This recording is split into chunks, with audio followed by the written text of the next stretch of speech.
Bonjour. Alors regardez, Rabbi Yosef il pose une question. Il dit qu'est-ce que ça veut dire voir clair? En quoi ça nous apporte quelque chose de voir clair? Rabbi Yosef, c'est très mal question que vous posez. Qu'est-ce que ça m'apporte de voir clair? C'est voir clair.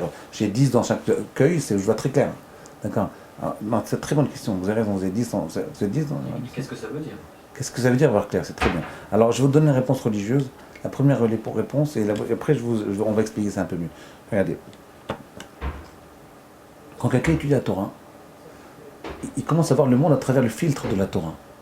Là, à ce moment, il voit plus clair. Ça, c'est une réponse religieuse. Non, je vais dire un peu plus profondément. Regarde bien. Il y a un sforno. C'est un sforno, exactement. Dans Parashat Bereshit. Écoutez bien, Rabbi Yosef. Sforno dans Parashat Bereshit, il dit comme ça. Quand il dit le Nachash Aya Arum, regardez. Sforno dans le Nachash Aya Arum. Le serpent était nu. Écoutez bien. Le serpent était nu. Qu'est-ce que ça veut dire Arum? Il dit en réalité, c'est pourquoi un homme il faute. Écoutez bien ce principe-là. Il dit pourquoi un homme il faute.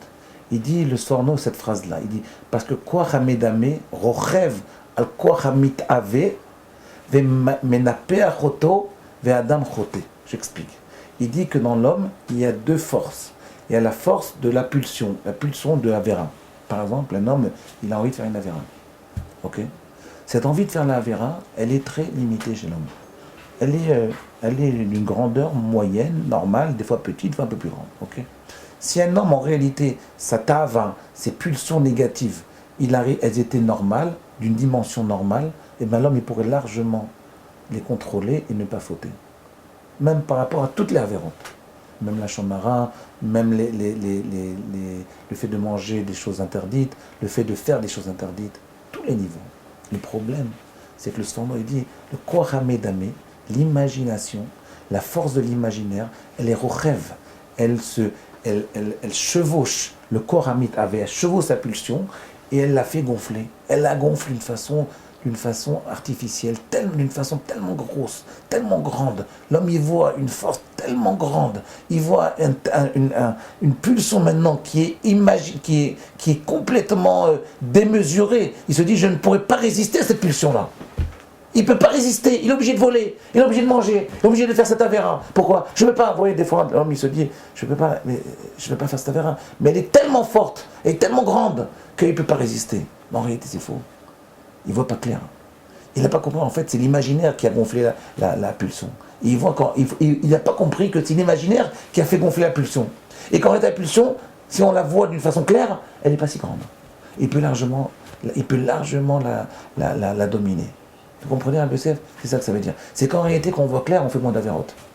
On fait moins la chamara, on fait moins d'avérotes. Et on peut arriver plus à regarder les gens et voir. Je vais vous donner un exemple de voir clair. Écoutez bien, Rabbi Yosef. Le texte, il dit comme ça. Vayomer Elohim, Dieu, il dit à Moshe, il dit, Moshe, comment tu t'appelles? Non, excuse. Moshe, il dit à Kashboukh, après que Kashboukh lui parle, il dit, tu vas libérer le peuple et tout. Et Moshe, il dit à Dieu, mais comment tu t'appelles? Comment tu t'appelles? Et il dit, pourquoi tu as besoin de savoir? Il faut bien que je dise que tu as bien un nom. Il faut bien que je dise un nom aux gens, qui tu es. Et je veux dire, Dieu, mais qui tu es? Quel Dieu? Et là-bas, c'est tous des idolâtres. Ils ont des milliers de dieux. Il faut que je dise un nom. Qui je vais dire? Quel nom je vais dire? Je sais que tu es le Dieu au-dessus de tous les dieux. Mais quel nom je vais dire? Alors Kashboukh lui dit comme ça. Écoutez bien, vous allez voir la force de clarté de Moshe. Vayomer Elohim el Moshe. Non, je relis.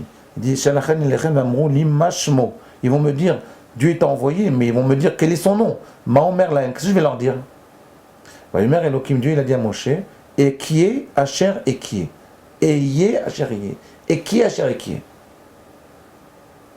Vayomer Kotomar Livnei Israël, et qui est Shelachani Alechem.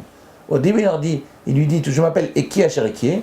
Et après il dit, le Dieu qui m'a envoyé s'appelle Eki. On a l'impression que dans le verset, Dieu il change d'avis. Rachid explique. Il dit comme ça, Rachid dit comme ça. Eki ima betzarazot, asher tie ima meshivo d'acher malchuyot. Il dit voilà. Il dit je suis le Dieu qui va les accompagner, qui va les suivre pour les libérer d'Égypte et en faire un grand peuple. Et laquelle est la preuve? C'est de la même façon que je vais vous libérer maintenant, dans les futures souffrances du peuple juif, je serai aussi avec vous. D'accord? Alors vient Moshe, il dit, le texte il dit, Moshe il vient, il dit, Dayan Betzarazo. Pourquoi on va leur dire qu'ils vont souffrir? Ribono Shalom, Mani Maskir Lahem Tzara Acheret. Dit Ribono, maître du monde.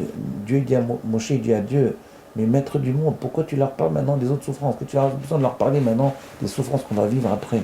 Déjà, cette souffrance-là, d'être esclave en Égypte, de sortir de l'esclavage, c'est pas évident déjà. Alors Dieu, il lui dit, t'as raison. Alors tu leur diras, et qui? Je suis le Dieu qui va vous sauver. Ah, c'est tout, pas plus. Vous voyez, deux choses ici. Moshe, il voit clair. Et Moshe, il est sympathique. Vous voyez, il est rentré dans la tête d'Akadosh Baruch Hu, Kaviachol, et il a commencé à créer une relation d'empathie. Et Dieu, il est rentré dans le jeu, il a dit, ah ben t'as raison. Vous voyez, c'est qui c'est qui faisait ça? C'était Rav Pinkus. Il disait toujours, il faut rester, même avec Akadosh Baruch Hu, pas seulement avec son Rav, même avec Akadosh Baruch Hu, il faut rentrer dans une relation d'empathie. Des fois, par exemple, vous avez un problème dans votre vie. Parlez avec Dieu, comme si c'était un ami. Dites-lui, voilà, Akadosh Baruch Hu, voilà, ça ne peut pas continuer comme ça, je ne peux pas, là, c'est trop dur pour moi. Même pleurer si vous voulez, même rigoler, faites ce que vous voulez. Vous voyez, quand une fois j'avais parlé d'un cours, il faut faire rire Akadosh Baruch Hu. C'est pas seulement le faire rire, il faut créer une relation d'intimité avec lui. Il ne faut pas seulement parler que pendant la tefila. Il faut parler, il dit voilà, je souffre, essaye de m'aider, sors-moi de ce problème.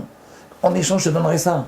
C'est ce qu'il a fait Moshe. Il a dit, mais Dieu, tu leur parles des souffrances, ils vont te lâcher, ils ne vont pas te suivre. Et Dieu, il a dit, t'as raison. T'as raison.